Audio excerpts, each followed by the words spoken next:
Hello friends, welcome back to my channel. ఎలా ఉన్నారు? అందరూ బాగున్నారా? నేనైతే చాలా బాగున్నానండి.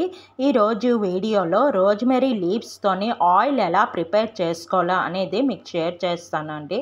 రోజ్మెరీ అంటేనే మన హెయిర్ గ్రోత్ చాలా బాగుంటుందండి. హెయిర్ ఫాల్ కంట్రోల్ చేస్తుంది, ఫాస్ట్ హెయిర్ గ్రోత్ అన్నమాట. దాంతో రోజ్మెరీ వాటర్ అవని, రోజ్మెరీ ఆయిల్ అవని మన హెయిర్ గ్రోత్ చాలా ఫాస్ట్గా ఉంటుంది అన్నమాట. ట్రై చేసి చూడండి. నేను ఆల్రెడీ రోజ్మెరీ వాటర్ మీకు షేర్ చేస్తాను. చాలా మంచి రెస్పాన్స్ వచ్చిందండి. చాలామంది ట్రై చేశారు, బాగుందని కూడా అన్నారు. ఓకే, చాలా థ్యాంక్ యూ అండి. ఇప్పుడు రోజ్మెరీ ఆయిల్ అయితే ప్రిపేర్ చేసుకున్నాను. దానికోసం స్టవ్ వెలిగించుకొని నేను ఒక ఫ్రై ప్యాన్ పెట్టుకున్నాను.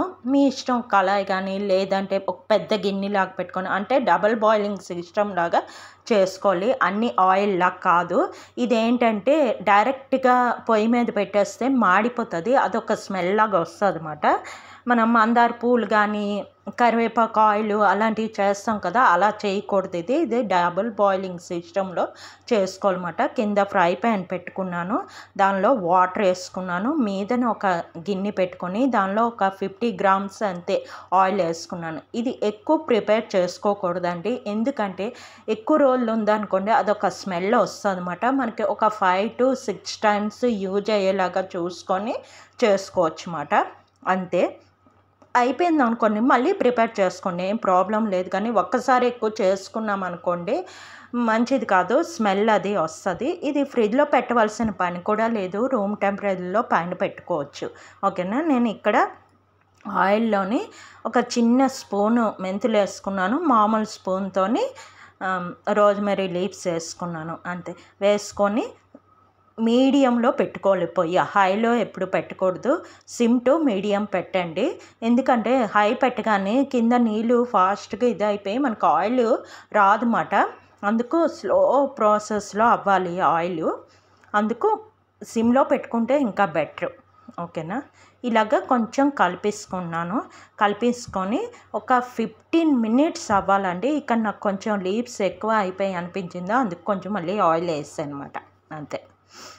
నేను ఇక్కడైతే కోకోనట్ ఆయిల్ వాడుతున్నాను, పారాషూట్ది. మీ ఇష్టం, ఏ ఆయిల్ అయినా పర్వాలేదు. బెస్ట్ కోకోనట్ ఆయిల్ అయితే బెస్ట్ అండి. మిగతా ఆయిల్లో వేరే ఫ్లేవర్స్ అవి కలిసి ఉంటాయి కదా, అంటే డాబరా ఆమ్లా కానీ అశ్విని కానీ ఎనీ ఆయిల్, మీరు ఏ ఆయిల్ వాడతారో అది కొంచెం స్మెల్ వేరే కలిపి ఉంటాయి. కోకోనట్ ఆయిల్ అంటే నార్మల్ కోకోనట్ ఆయిల్ వాడుకునేది కాబట్టి ప్రాబ్లం లేదు.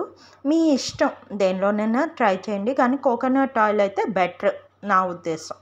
ఓకేనా. ఇక్కడ చూస్తున్నారా, నీళ్ళు అయితే మరుగుతుందండి, మీదన ఆయిల్ అయితే అవుతుంది. ఇలా డబుల్ బాయిలింగ్ సిస్టంలో అవుతుంది.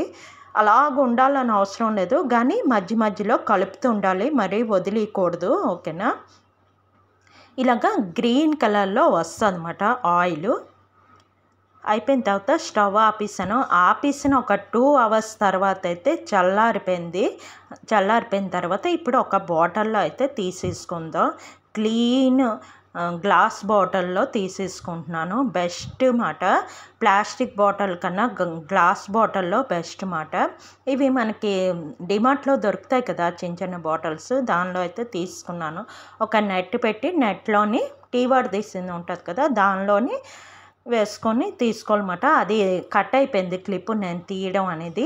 అంతే. నెట్లో తీసుకొని ఆ లీవ్స్ బయటపడేయడం, ఆయిల్ అయితే మనకి ఇలా రెడీ అయిపోద్ది. ఇది మనకి ఎప్పుడైతే హెయిర్ వాష్ నెక్స్ట్ డే చేసుకుంటామో ముందు రోజు నైట్ బాగా అప్లై చేసుకొని నెక్స్ట్ డే హెయిర్ వాష్ చేసుకోవడం. అంతేనండి. ఈ వీడియో ఇక్కడితో ఎండ్ చేస్తున్నాను. Please like, share, subscribe. Okay, bye.